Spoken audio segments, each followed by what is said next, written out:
The first lie came quietly, almost casually, the kind of lie that sounds harmless until you realize it is standing on top of a grave.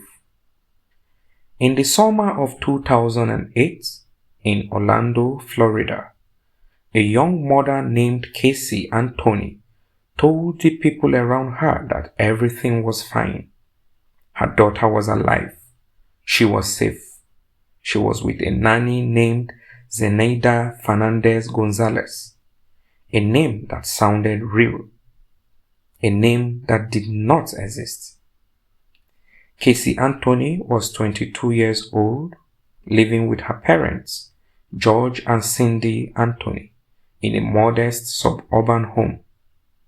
Her life looked ordinary on the surface, but beneath it ran a current of avoidance, secrecy, and immaturity that would soon collide with tragedy.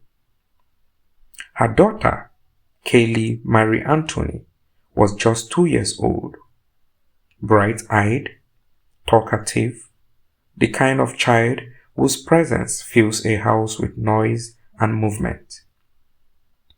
And then in June 2008, Caylee vanished. For 31 days, Casey did not report her missing. Those 31 days became the most chilling silence in modern American true crime history. On June 16, 2008, Caylee was last seen. According to Casey, she dropped her daughter off with the nanny that morning before heading to work at Universal Studios. Except Casey did not have a job at Universal Studios. She had been fired long before. When Cindy Anthony finally called 911 on July 15, her voice carried panic and confusion, but also something darker. "I haven't seen my granddaughter for a month," she said, "and I smell a dead body in my daughter's car." The car became the first silent witness. Inside it, investigators found the odor of human decomposition, a smell that clings and lingers, unmistakable to trained noses. There were stains in the truck, a faint outline that suggested something had been there, something small, something wrapped, something never meant to be found. When police questioned Casey, she smiled, she laughed, she spoke easily, she lied effortlessly. She led detectives on a tour through Universal Studios, walking confidently into employee-only areas, pretending to know people who did not know her, until she finally admitted the truth. She did not work there. She never had. The entire performance collapsed like a stage set struck by a single light. As the lies unraveled, the story grew darker. Casey claimed Caylee had been kidnapped by the nanny. She said she was afraid to tell anyone, afraid of her parents, afraid of losing her daughter forever. Psychologists would later describe her behavior as deeply avoidant, a confirmatory liar who doubled down rather than face consequences, someone who escaped reality by rewriting it. To Casey, lies were not tools to deceive others. They were shields to protect herself from fear. In December 2008, the shield shattered. A utility worker discovered skeletal remains in a wooded area less than half a mile from the Anthony family home. The remains were wrapped in a blanket. Nearby were pieces of duct tape, a laundry bag. The skull was small, child-sized. Dental records confirmed what everyone already knew. Caylee Marie Anthony was dead. The duct tape became the most haunting symbol of the case. It had been placed over Caylee's mouth and nose. The prosecution argued it was intentional, a method of suffocation, a way to silence a child forever. The medical examiner ruled the cause of death as homicide by undetermined means, but the implication hung heavy in the courtroom air.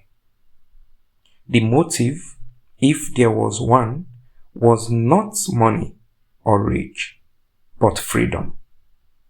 The prosecution painted a picture of a young woman who wanted to party, to escape responsibility, to live without the constant weight of motherhood. They presented photos of Casey dancing, drinking, smiling during the days Caylee was already gone. They argued that chloroform searches on the family computer suggested premeditation, that the duct tape was no accident, that Casey chose herself over her child. The defense offered a different horror. They claimed Caylee drowned accidentally in the family pool and that Judge Anthony helped cover it up. They argued Casey was emotionally broken, shaped by trauma, fear, and control.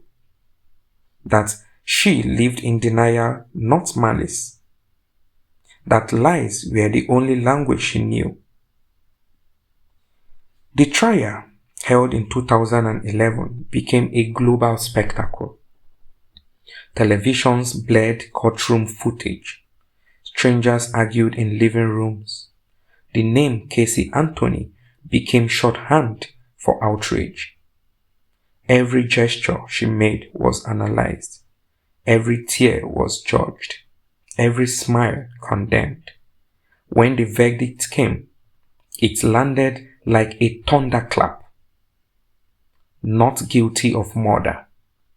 Not guilty of manslaughter. Not guilty of child abuse. Gasps filled the courtroom. Outside, people screamed. Some cried. Some cursed. Many felt something fragile inside them fracture. The law had spoken, but justice felt absent, incomplete, unreachable. Casey Anthony walked free. No confession ever came. No final truth. Only interviews years later, filled with half statements and deflections, insisting she did not know how her daughter died, insisting she lives with Caylee every day in her heart. But Caylee does not live in words or interviews. She lives in the silence of unanswered questions, in the woods where she was left behind, in the duct tape that should never have touched her face, in the 31 days when the world went on and a mother said nothing. And perhaps the most terrifying part of the story is not what happened to Caylee Anthony, but that even now, no one can say with certainty who truly knows the truth and who has been lying to themselves since the very beginning.